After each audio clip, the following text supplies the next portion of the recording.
معزز حاضرین اکرام، گفتگو کے آغاز پہ ہی میں UMT اور بالخصوص ڈاکٹر نشابہ صاحبہ کا تہہ دل سے مشکور ہوں کہ انہوں نے اتحاد ملت اسلامیہ کو ایک اتنا خوبصورت پروگرام کرنے کا نہ صرف موقع فراہم کیا بلکہ اس میں اپنی تمام صلاحیتیں اور ذرائع صرف کر دیے. تو اس کے حوالے سے میں پوری امت مسلمہ کی طرف سے ان کا شکر گزار ہوں، کیونکہ یہ میرا کام نہیں ہے بلکہ یہ پوری امت مسلمہ کا کام ہے جو آج ہم یہاں کرنے کے لیے اکٹھے ہیں.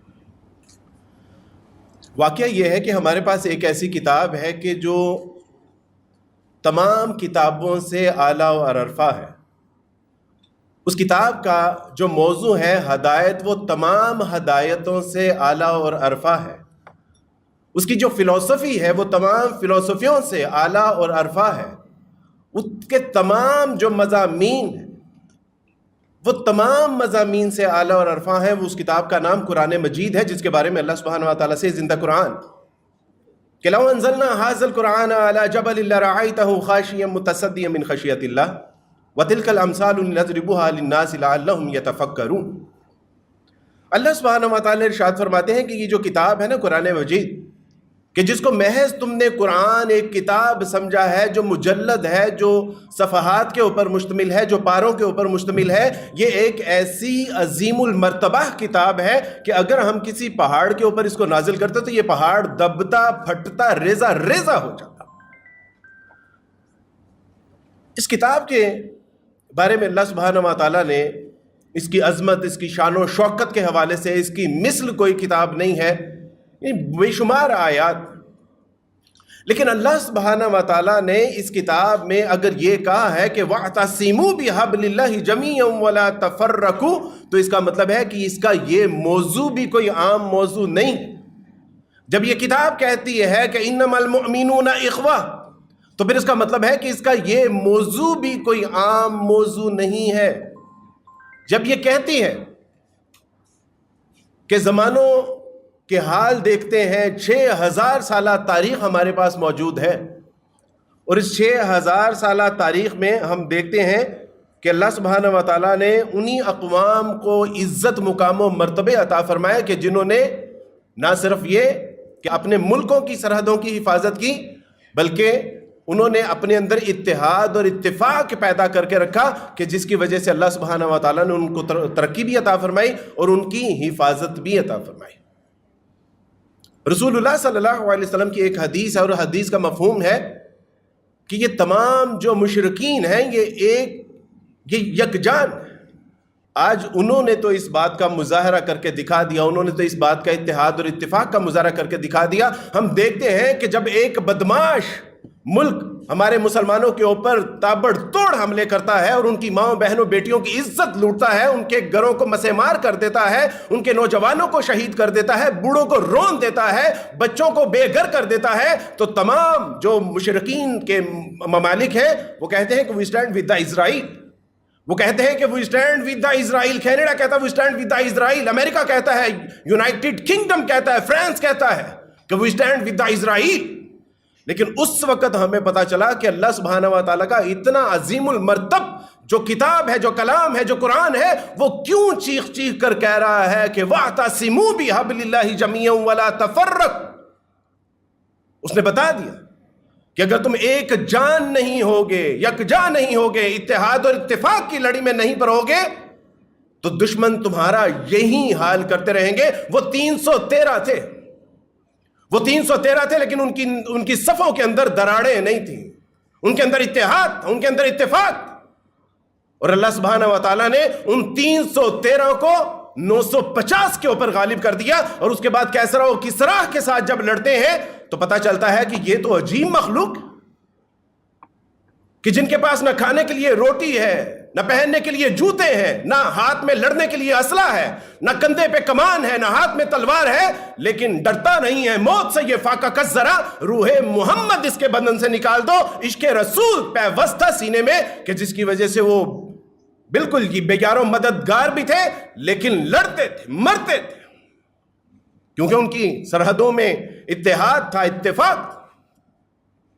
اللہ سبحانہ و تعالیٰ کی توفیق سے کچھ عرصہ پہلے جب میں نے اسلام قبول کیا تو اسلام قبول کرنے کے بعد مجھے بتایا گیا کہ یہ قرآن اللہ کی بہت عظیم کتاب ہے، اور میں نے جیسے اس کے بارے میں پڑھا تھا ویسے ہی پایا۔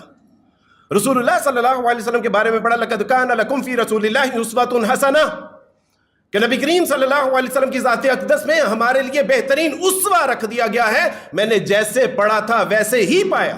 لیکن قرآن کی اس آیت کے مصداق کہ انما المؤمنون اخوہ، کہ تمام مسلمان آپس میں بھائی بھائی ہیں، واللہ یہ منظر دیکھنے کو ابھی تک آنکھیں ترس رہی ہیں۔ کیا ایسے مسلمان ہوتے ہیں؟ ہمارے استاد جی فرمانے لگے کہ بیٹا جب تمہیں لگے نا کہ تمہارے اندر ایمان ہے تو اس کا ٹیسٹ کر لینا۔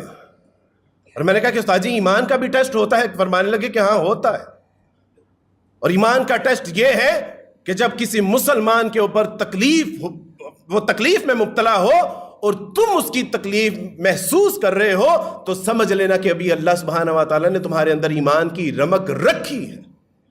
لیکن جب مسلمان تو تکلیف میں مبتلا ہو، اس کے گھروں کو مسے مار کر دیا جائے، اس کے اوپر بمبارمنٹ کی جا رہی ہو، ان کو بھوک اور پیاس میں مبتلا کر دیا جائے، اور تمہیں تکلیف محسوس نہ ہو، تو پھر سمجھنا کہ تمہارے سینے سے ایمان ایسے نکل چکا ہے کہ جیسے مکھن سے بال نکلتا ہے۔ آج ذرا ہم سارے اپنے اپنے گریبانوں میں جان کے دیکھتے ہیں کہ کیا اس تکلیف کو اپنے اندر محسوس کر رہے ہیں؟ کیا ہمارے ریسٹورنٹ اسی طرح آباد نہیں ہے؟ کیا ہماری شادیوں کے اوپر شادیاں نہیں بج رہے؟ کیا ہماری راتیں اسی طرح رونق نہیں ہے؟ کیا ہمارے ریسٹورنٹ اسی طرح آباد نہیں ہے؟ تو پھر اپنے آپ کو جسٹیفائی کر لیجئے گا کہ ہاں، اقبال تو کہتا ہے کہ چومی گویم مسلمانم بلرزم کہ دانم مشکلات لا الارا when I say کہ I'm a Muslim، جب میں کہتا ہوں کہ میں مسلمان ہوں تو میری روح کانپ جاتی ہے، because I know what is the responsibility of the Muslim۔ مجھے پتا ہے کہ مسلمان ہونے کی ذمہ داریاں کیا ہیں۔ میرے بچوں، جب اللہ سبحانہ و تعالیٰ کا قرآن کہتا ہے، رسول اللہ کا فرمان کہتا ہے کہ المسلمون کجسد واحد، تو پھر رسول اللہ صلی اللہ علیہ وسلم نے ایک مثال بھی بیان کی۔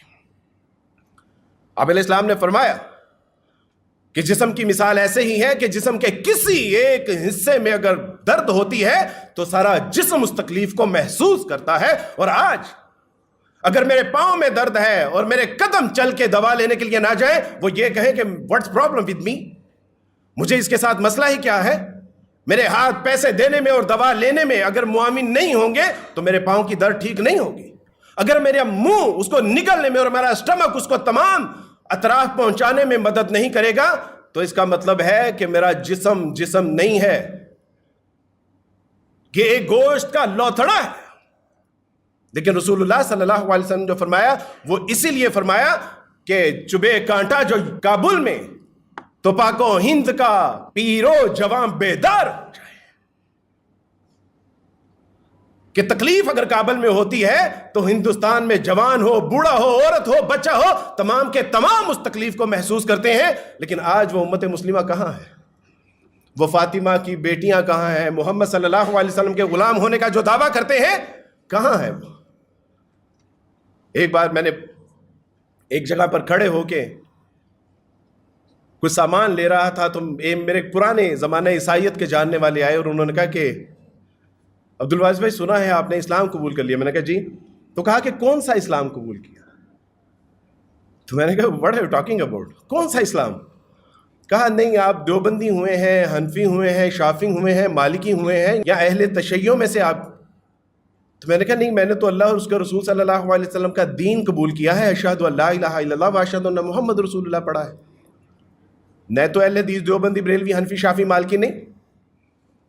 تو انہوں نے کہا کہ عبدالوارث بھائی معذرت کے ساتھ، لیکن آپ نے اسلام تو قبول کر لیا لیکن ابھی آپ اچھے مسلمان نہیں بنے۔ تب تک میں 400 لوگوں کو اسلام قبول کرنے کا ذریعہ بن چکا تھا۔ میں بڑا افسردہ ہوا اور گھر میں جا کے میں نے اقبال سے پوچھا کہ اقبال واٹ از دیٹ؟ میں نے تو اشہد ان لا الہ الا اللہ و اشہد ان محمد رسول اللہ صلی اللہ علیہ وسلم پڑھا ہے، میں نے تو اپنا آبائی مذہب چھوڑا ہے، ماں باپ مجھ سے ناراض ہیں، بہن بھائی مجھ سے خفا ہیں، زمانے والے مجھ پہ لعن طعن کرتے ہیں کہ اپنے آبائی دین، اپنے آبا و اجداد کا دین چھوڑ کے، اپنے بڑوں کا دین چھوڑ کے اسلام قبول کر لیا ہے، لیکن مسلمان کہتے ہیں کہ تم ابھی اچھے مسلمان نہیں ہوئے۔ تو اقبال نے کہا کہ منفعت ایک ہے اس قوم کی، نقصان بھی ایک ہی، سب کا نبی، دین بھی، ایمان بھی ایک، حرم پاک بھی، اللہ بھی، قرآن بھی ایک۔ کچھ بڑی بات تھی، ہوتے جو مسلمان بھی ایک، فرقہ بندی ہے کہیں اور کہیں ذاتیں ہیں، کیا زمانے میں پنپنے کی یہی باتیں ہیں؟ میں نے کہا کہ اقبال حل بتا مجھے کہ میں کیا کروں؟ تو اقبال نے کہا کہ منفعت ایک ہے اس قوم کی، نقصان بھی ایک کا حل جو ہے وہ یہ ہے کہ بتانے رنگ و بو کو توڑ کر ملت میں گم ہو جا، نہ تورانی رہے باقی، نہ ایرانی نہ افغانی، میاں شاخ سارا صحبت مرغ چمن کب تک، تیرے بازو میں ہے پرواز شاہین کوہستانی، یقین افراد کا سرمایہ تعمیر ملت ہے، یہ وہ قوت ہے جو صورت کرے تقدیر ملت ہے، یقین محکم عمل پہ ہم محبت فاتح عالم، جہاد زندگانی میں ہے یہ مردوں کی شمشیریں، سبق پھر پڑھ صداقت کا، عدالت کا، شجاعت کا، اوے چلیا لیا جائے گا تجھ سے کام دنیا کی امامت کا، اوے ان کی باتوں کے اوپر توجہ نہ کر۔ لیکن افسوس کی بات تو یہ ہے کہ نہ تو ہمیں قرآن کی بات سمجھ آئی، نہ رسول اللہ کی بات سمجھ میں آئی، اور اقبال تو اقبال ہے، اقبال کو بھی ہم نے اپنے نصاب سے نکال کے باہر پھینکا کہ اقبال تو ہمیں جوڑنے کی بات کرتا ہے، وہ جو 6000 سالہ تاریخ کا جو درس ہے تو وہ سکھانے کی بات کرتا ہے، اللہ اور اس کے رسول کا کلام جو ہمیں بتاتا ہے، سکھاتا ہے، پڑھاتا ہے تو اس کی بات کرتا ہے۔ اقبال ہم نے تو اللہ اور اس کے رسول سے بے وفائی کی ہے، اقبال آپ کا کلام تو ہمارے لیے کوئی معنی و مفہوم رکھتا ہی نہیں۔ میرے دوستو، بھائی بزرگوں، میں نے اپنے ابا سے کہا کہ ابا جان اسلام قبول کر لیجیے۔ ابا نے کہا کہ بیٹا اسلام تو ہم قبول کر لیں گے، لیکن کون سا اسلام قبول کریں گے؟